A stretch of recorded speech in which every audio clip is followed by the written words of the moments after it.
तुमच्या घरामध्ये प्रवेश करणाऱ्या 90% नकारात्मक ऊर्जा तुम्ही घराच्या बाहेरच रोखू शकता. ते सुद्धा एक केवळ छोट्याशा उपायाने. तर याला चौकट पूजन असं म्हणतात. आपल्या शास्त्रामध्ये चौकट पूजनाला अत्यंत महत्त्व दिलेलं आहे. आपल्या चौकटीमध्ये कुलदेवी देवता, कुलपितर आणि भगवान नरसिंहाचं स्थान असतं. चौकट पूजन करण्याचा विधी अत्यंत सोपा आहे.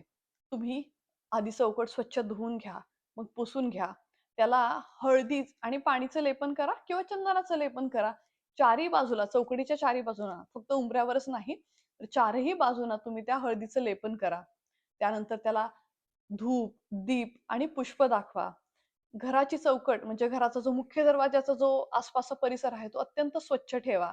घरावरती तोरण अवश्य असावं. घरातल्या उंबरठ्यावरती छानशी रांगोळी काढलेली असावी. त्यामुळे घरामध्ये कोणत्याही प्रकारच्या नकारात्मक एनर्जीज प्रवेश करत नाहीत.